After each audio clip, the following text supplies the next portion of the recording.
Natalie Monroe stood beside the floor-to-ceiling windows of the Grandview restaurant, her champagne glass catching the city lights below. At 28, she had finally reached the moment she had dreamed about since childhood. Her engagement to James Carter was supposed to be the beginning of her fairy tale. The private dining room glowed with candlelight, filled with their closest friends and family members who had gathered to celebrate their upcoming wedding announcement. She wore an emerald silk dress that complemented her dark hair, styled in loose waves that cascaded over her shoulders. James looked handsome in his tailored navy suit, his arm around her waist as guests offered toasts and well wishes. Everything felt perfect until she noticed the strange glances between James and her older sister Victoria. The unraveling begins. Victoria had arrived late, making her entrance in a stunning red gown that turned every head in the room. She had always been the star of the Monroe family, the daughter who could do no wrong in their parents' eyes.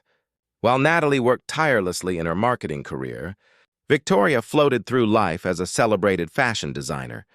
Her success built more on family connections than actual talent. Throughout dinner, Natalie caught James staring at Victoria with an intensity that made her stomach tighten. When Victoria laughed, James smiled. When Victoria spoke, James leaned forward. The small observations piled up like stones in her chest until she could barely breathe. As dessert was being served, James touched her elbow gently and whispered that he needed to speak with her privately. Natalie followed him to the restaurant's terrace, the cool night air hitting her bare shoulders. The city stretched out before them, millions of lights twinkling like false promises. The truth revealed. James turned to face her, his expression heavy with something Natalie could not yet name. His hands were shoved deep in his pockets, a gesture she recognized as his defense mechanism. Her heart began racing before he even spoke. "Natalie, I need to tell you something," he began, his voice barely audible over the distant traffic. "I cannot go through with the wedding." The words hung in the air like smoke. Natalie felt her world tilt sideways, the champagne she had consumed earlier threatening to rise in her throat. She gripped the terrace railing, the cold metal biting into her palms. "What are you talking about?" she managed to ask, her voice sounding foreign to her own ears. James ran a hand through his perfectly styled hair, messing it up in a way that would have seemed endearing any other day. "I am in love with someone else. It happened over the past few months. We tried to fight it, but we cannot deny our feelings anymore." Natalie's mind raced through possibilities. A colleague from his law firm, someone from his gym, a client. Anyone except the person whose name fell from his lips next. "Victoria and I are together," he said, the confession spilling out in a rush. "She is pregnant with my child." The confrontation. The terrace seemed to spin. Natalie stumbled backward, her hand reaching for something, anything to steady herself. Victoria, her own sister, the woman who had shared her childhood, her secrets, her home. The same sister who had helped her pick out her engagement ring, who had promised to be her maid of honor. "How long?" Natalie asked, surprised by the steadiness in her voice despite the earthquake happening inside her body. 4 months, James admitted, and the timeline made everything worse. 4 months meant Victoria had looked her in the eyes at family dinners, had hugged her at birthday celebrations, had smiled while lying straight to her face. Before she could respond, the terrace door opened and Victoria stepped out. She did not look guilty or ashamed. Instead, she wore an expression of triumph that Natalie had seen before. Every time Victoria had taken something Natalie wanted throughout their lives. "I suppose he told you," Victoria said, placing a hand on her still flat stomach in a gesture that felt rehearsed. "I wanted to wait until after tonight, but James insisted on being honest." Natalie looked between them, these two people she had trusted most in the world outside her parents. "Does anyone else know?" she asked, thinking of the room full of guests just beyond the door. "We are planning to announce it tonight," Victoria replied smoothly. "We thought it would be better to share our news while everyone is already gathered." The breaking point. Something inside Natalie cracked open. Not with a dramatic explosion, but with a quiet, definitive snap. She looked at her sister, really looked at her, and saw someone she no longer recognized. Or perhaps someone she had never truly known at all. "You are going to walk back into that room," Natalie said slowly, "and announce your pregnancy at my engagement party." Victoria shrugged, a small smile playing at her lips. It seemed efficient. Natalie pulled the engagement ring from her finger, the diamond that James had spent 3 months' salary on, according to what he had told her. She held it up to the light for a moment, watching it sparkle with all the promises it would never keep. Then she placed it carefully on the terrace table, beside an empty champagne glass. "You can keep this, too," she said to James. "It seems you are in the business of taking things that were meant to be mine." She walked past them both, her head held high despite the tears threatening to spill down her cheeks. When she re-entered the dining room, every face turned toward her. Her mother sat at the head table, her expression already knowing. Had she been aware? Had everyone known except Natalie herself? The escaped Natalie did not wait for Victoria and James to follow her inside. She grabbed her clutch from her chair, ignored the concerned questions from friends, and walked straight through the restaurant to the exit. Behind her, she heard Victoria's voice rising in announcement, heard the collective gasp from the guests, heard her mother's voice calling her name, but Natalie kept walking. Down the marble steps of the Grandview restaurant, past the valet who tried to ask if she needed her car, onto the sidewalk where the city rushed past in a blur of headlights and strangers. She walked for blocks, her heels clicking against the pavement, until she found herself at the waterfront. The harbor stretched out before her, dark and infinite. Boats bobbed gently in their slips, their lights reflecting on the black water. Natalie sat down on a bench, finally allowing the tears to fall. She cried for the life she had planned, for the sister she thought she knew, for the man she had loved who turned out to be someone else entirely. When her tears finally dried, she made a decision. She could not stay in this city, in this life, surrounded by memories of her humiliation. She would leave, start over, become someone new, someone stronger, someone who would never again be fooled by pretty promises and false loyalty. As dawn began to break over the harbor, Natalie Monroe stood up, straightened her emerald dress, and walked toward her future, leaving her past behind with every step. 6 months had passed since Natalie Monroe walked away from her old life. The coastal town of Waverly Point became her refuge, a place where nobody knew her story or the shame she had carried like a heavy coat. She had driven north along the coastline until her car ran low on fuel, stopping at this small fishing village where the air smelled of salt and possibility. The town consisted of one main street lined with weathered shops, a harbor filled with working boats rather than luxury yachts, and a population of barely 3,000 people who minded their own business. Natalie rented a small apartment above a bookstore, its windows overlooking the ocean. Every morning she woke to the sound of seagulls and crashing waves, a rhythm so different from the city sirens and traffic that had marked her previous life. Her savings account was healthy enough to last a year if she lived carefully. She had resigned from her marketing position via email, packed only what fit in 2 suitcases, and severed all contact with her family. Her phone remained off most days, tucked in a drawer where it could not tempt her to check if anyone had tried to reach her. Finding purpose. The first month in Waverly Point passed in a fog of grief and self-doubt. Natalie spent her days walking along the beach, watching the tide come in and go out with reliable consistency. She began to understand why people found peace near the ocean. The water did not judge or betray. It simply existed, powerful and indifferent to human drama. On a particularly gray morning, when the clouds hung low and heavy, Natalie wandered into the only cafe on Main Street. The sign above the door read, "Ruth's Kitchen," in faded blue letters. Inside, the space was small but welcoming, with mismatched furniture and the rich aroma of fresh coffee and homemade pastries. Behind the counter stood a woman, in her late 50s with silver, hair pulled back in a practical bun and eyes that seemed to see more than most people. She wore a flour-dusted apron and smiled at Natalie with the kind of warmth that came from genuine kindness rather than polite obligation. "First time here?" the woman asked, already reaching for a mug. "Yes," Natalie replied, surprised by how rusty her voice sounded. She had not spoken to anyone besides the bookstore owner in weeks. "I'm Ruth Anderson. I own this place, run it, and occasionally remember to take a day off. She poured coffee without asking if Natalie wanted any. You are the girl staying above Bradley's bookstore. The whole town knows, but nobody wants to pry. We are good at giving people space when they need it. Natalie accepted the coffee, wrapping her cold hands around the warm mug. Something about Ruth's straightforward manner made her relax. I needed to get away from my old life. Most people who end up in Waverly Point do, Ruth said, leaning against the counter. The question is whether you are running from something or running toward something. Makes all the difference in how long you stay. An unexpected offer over the following weeks.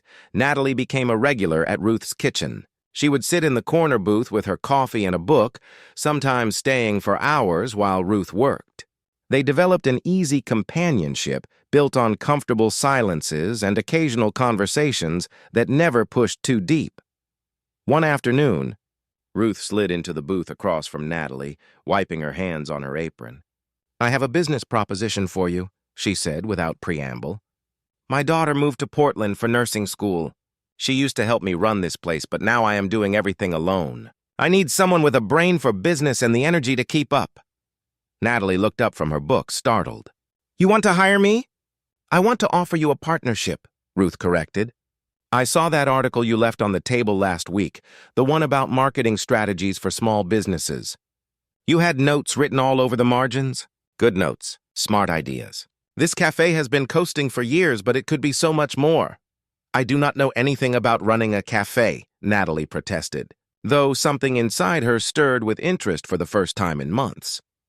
You know about marketing and business strategy. I know about coffee and food and keeping customers happy. Together we could actually make something special here.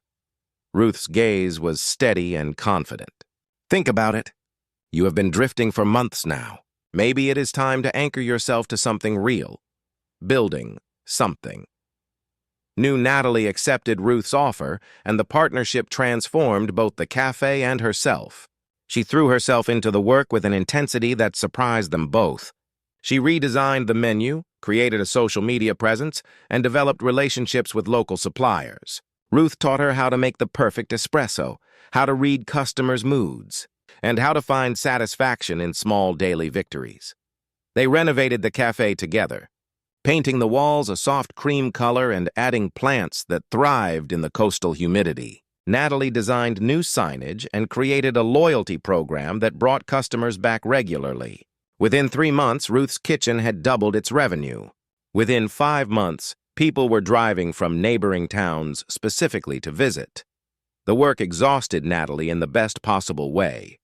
She fell into bed each night with aching feet and flour in her hair, but her mind felt clear for the first time since the engagement party disaster. She was building something real, something that belonged to her alone. Rediscovering herself, as summer arrived, Waverly Point filled with tourists who came for the beaches and seafood restaurants. The cafe stayed busy from dawn until closing, and Natalie found herself laughing with customers and chatting easily with the regulars. The sharp edges of her heartbreak had softened into something more manageable, a scar rather than an open wound. She made friends with the other shop owners on Main Street. There was Philip Bradley, who owned the bookstore below her apartment and had an encyclopedic knowledge of mystery novels. There was Carmen Mills, who ran the art gallery and taught painting classes in the evenings. There was Thomas Wright, the fisherman who supplied their cafe with fresh catch and told elaborate stories about the sea. These people accepted Natalie without requiring her to explain herself. They saw who she was now, not who she had been before. She learned to sail with Thomas, took painting lessons from Carmen, and spent Sunday evenings playing cards with Philip and Ruth.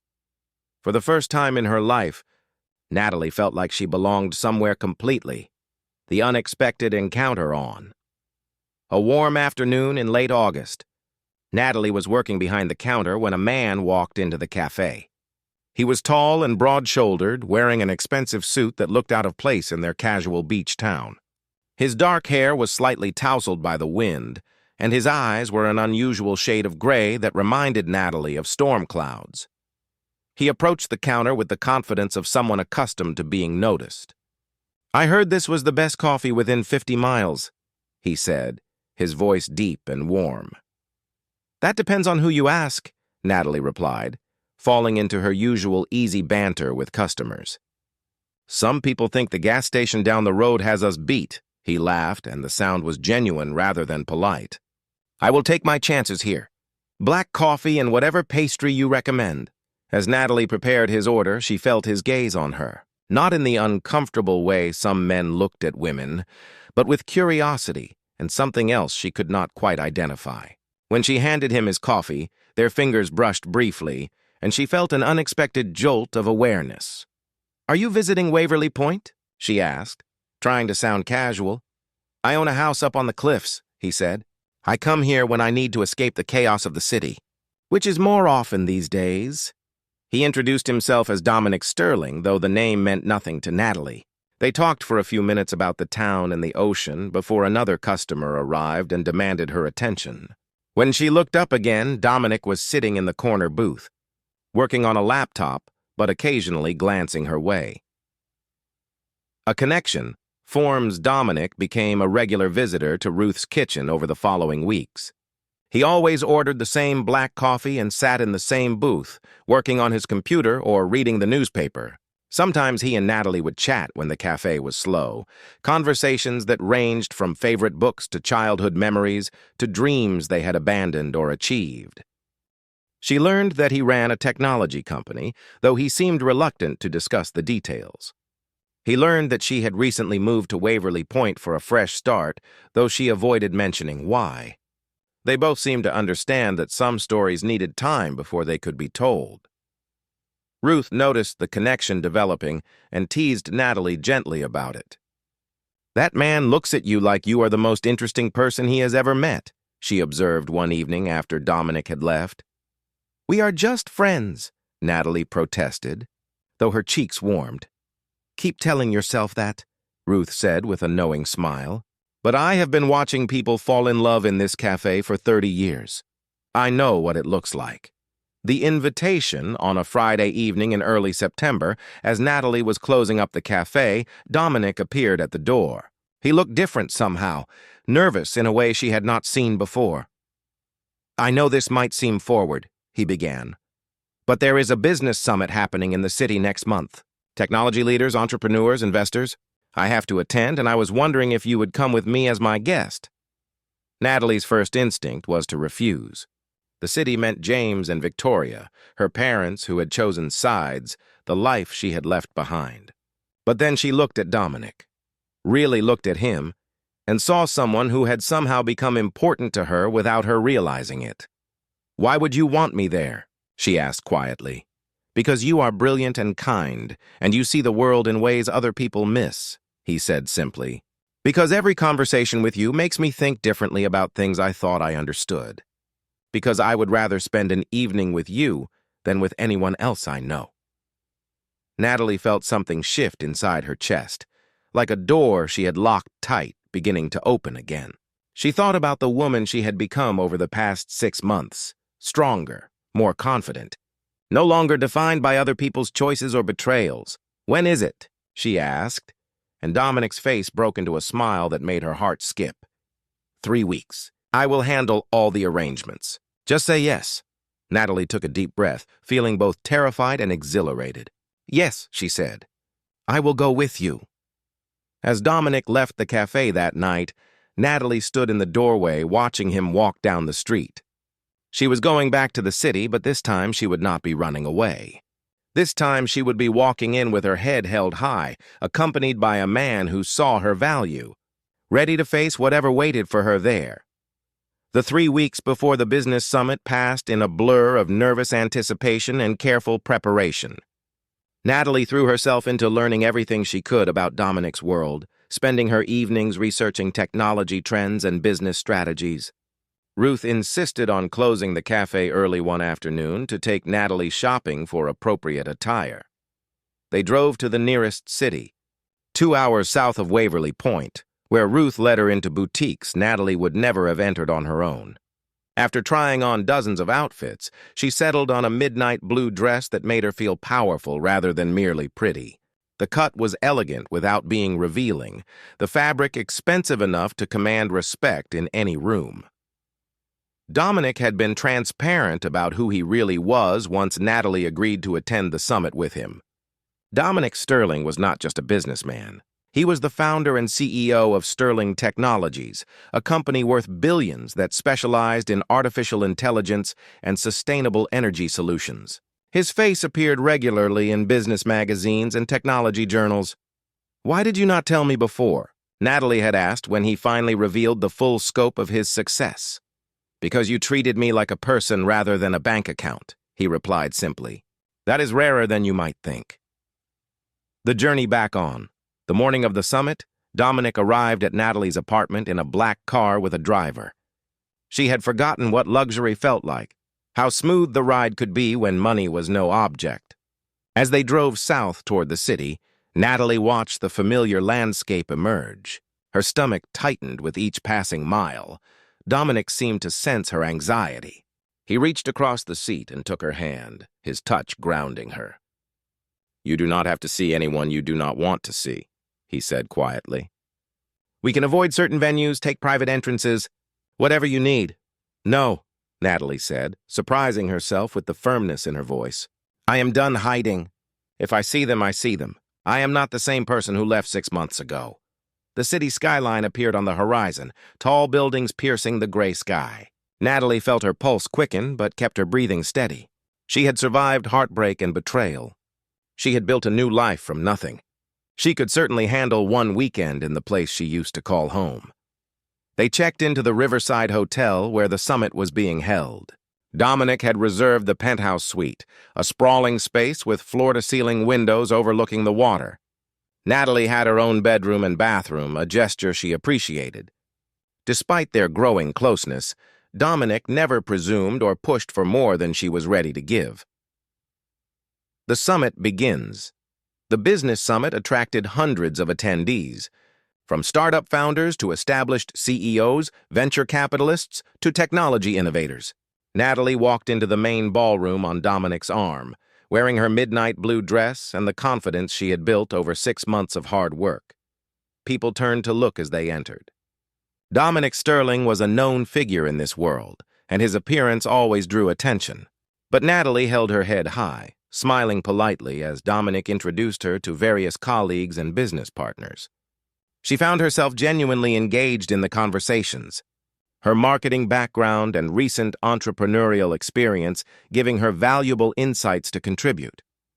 During a panel discussion on innovative business models, Natalie sat in the audience beside Dominic. The speakers were impressive, but she found herself mentally critiquing their strategies, thinking of how Ruth's Kitchen had succeeded by doing the opposite of conventional wisdom in many cases. "You should be up there," Dominic whispered, leaning close enough that she could smell his cologne. "Maybe someday," she whispered back, and realized she actually meant it. The confrontation on the second day of the summit, Natalie was standing near the refreshment table during a networking break when she heard a voice that made her entire body go rigid. "Natalie? Is that really you?" She turned slowly to find James Carter standing 3 feet away, a drink in his hand and shock written across his face. He looked older somehow, tired around the eyes despite his expensive suit and perfect haircut. "James," she said calmly, her voice betraying none of the emotions swirling inside her. "I cannot believe you are here. You just disappeared. Your mother has been worried sick." His eyes traveled over her, taking in her dress and demeanor. "You look different." "I am different," Natalie replied simply. Before James could respond, Dominic appeared at her side, sliding an arm around her waist in a gesture that was both protective and possessive. "Is everything all right?" he asked, his tone pleasant, but his eyes sharp as they assessed James. "Dominic Sterling," James said, recognition dawning on his face. "I have read about you. Your company is revolutionary." He extended his hand, but Dominic ignored it. "And you are?" Dominic asked, though his tone suggested he already knew the answer. "James Carter. I am a corporate lawyer with Madison & Associates. Natalie and I used to be engaged." "Used to be," Dominic emphasized, his arm tightening slightly around Natalie. "How fortunate for me that you were foolish enough to let her go." The comment landed like a slap. James's face reddened, and he opened his mouth to respond. But Natalie spoke first. "Excuse us, James. We have other people to see." She turned away without waiting for his response, feeling a rush of satisfaction at the shock on his face. As they walked across the ballroom, Dominic leaned down and whispered, "That felt good, did it not?" Natalie laughed, genuinely laughed, for the first time since entering the city. Yes, it did." The unexpected reunion. That evening, the summit hosted a gala dinner in the hotel's grand ballroom.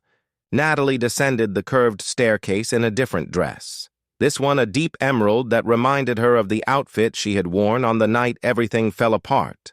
But this time, the dress symbolized reclaiming her power rather than naive hope. Dominic waited at the bottom of the stairs, looking devastatingly handsome in his black tuxedo. When he saw her, his expression shifted into something that made her breath catch.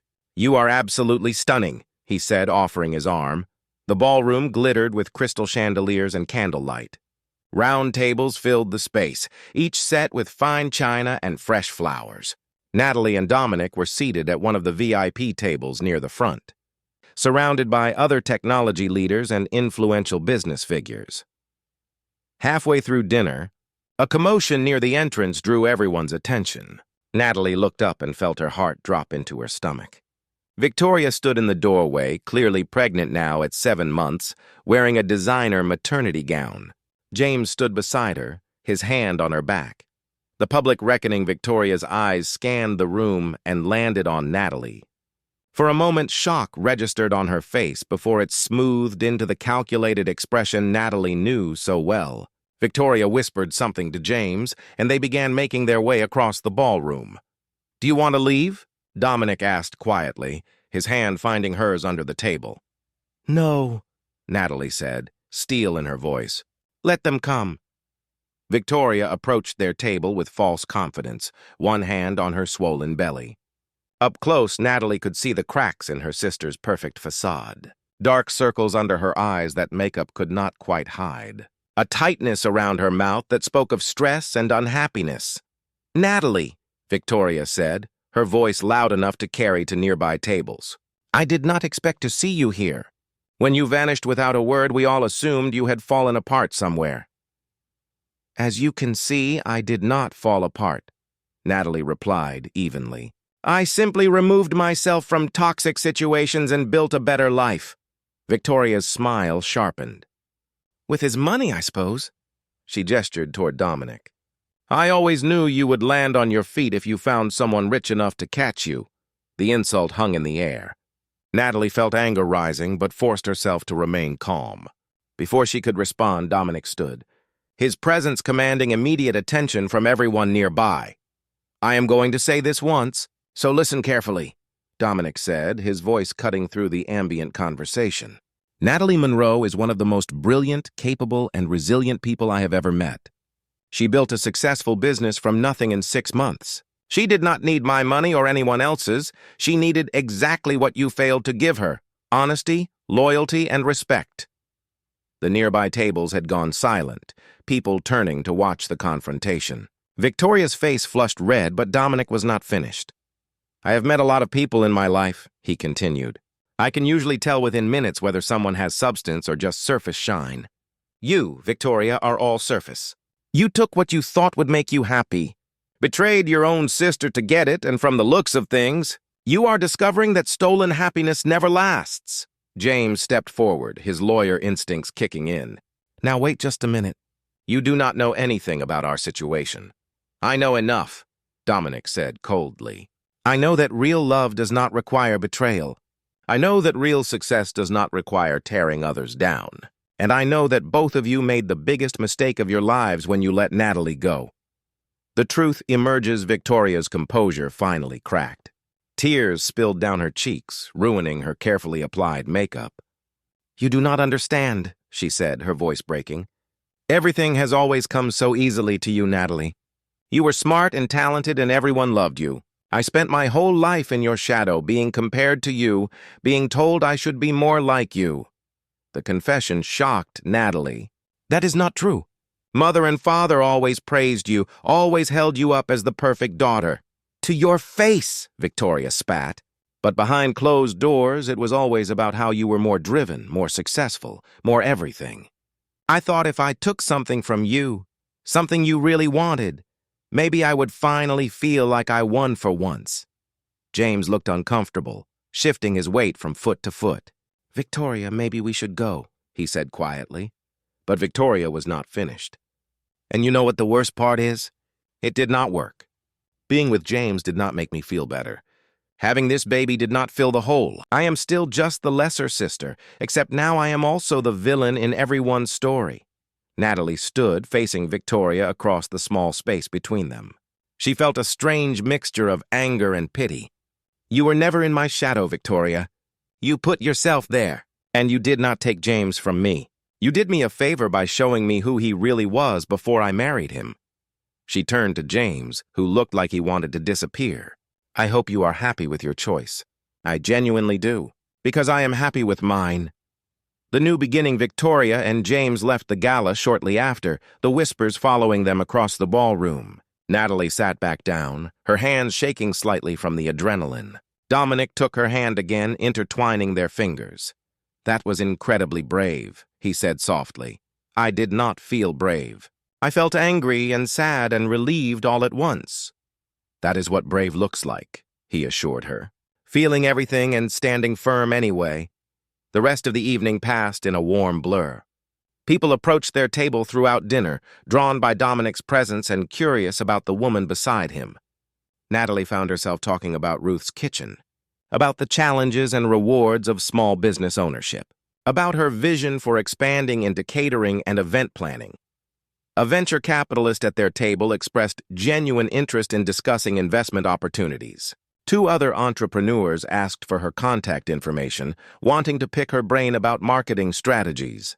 By the end of the night, Natalie had collected a dozen business cards and fielded several serious offers. As they rode the elevator back to the penthouse suite, Dominic watched her with an expression she could not quite read. What? She asked, suddenly self-conscious. I am watching you realize how extraordinary you are, he said simply. It is beautiful to see. The declaration in the suite, with the city lights spread out below them, Dominic poured 2 glasses of champagne. They stood by the windows looking out at the skyline that no longer held any power over Natalie.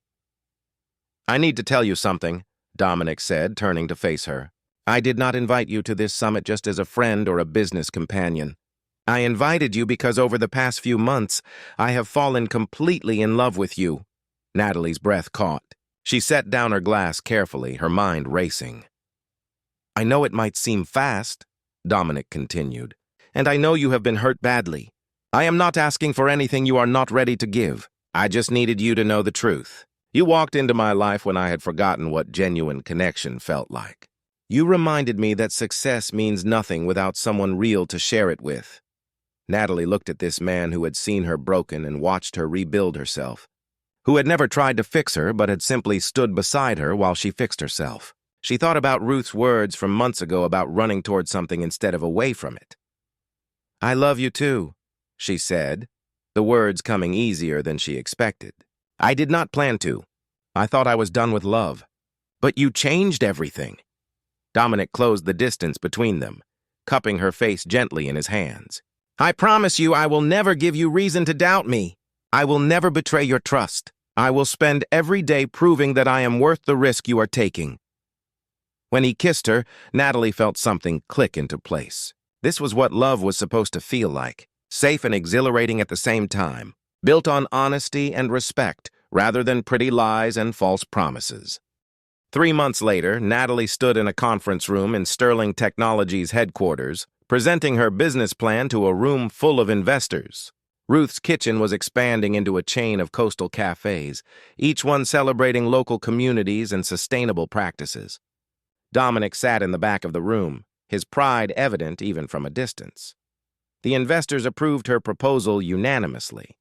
As Natalie walked out of the conference room, she passed a magazine stand where the latest issue of Business Today featured a cover story about her sister. The headline read, Fashion Designer Victoria Carter Faces Bankruptcy After Failed Launch.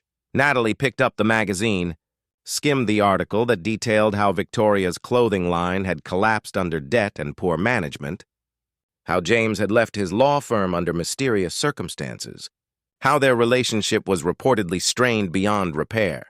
She felt no satisfaction in their downfall, only a distant sadness for the people they could have been. She put the magazine back and walked to where Dominic waited. He took her hand, and together they left the building, stepping out into the sunshine of a perfect afternoon. Her phone buzzed with a text from Ruth asking how the meeting went. Another from Philip, recommending a book he thought she would love. One from Carmen inviting her to a gallery opening. Natalie had everything she never knew she needed. A career she had built with her own hands. Friends who loved her for who she was. A man who saw her value and celebrated her success rather than feeling threatened by it. And most importantly, she had herself back. Stronger and wiser than before. 3 years after her sister's betrayal, Natalie Monroe had returned to the city not seeking revenge, but carrying proof that the best revenge was living well. She had not just survived her heartbreak, she had transformed it into rocket fuel for the life she was meant to live all along. The end.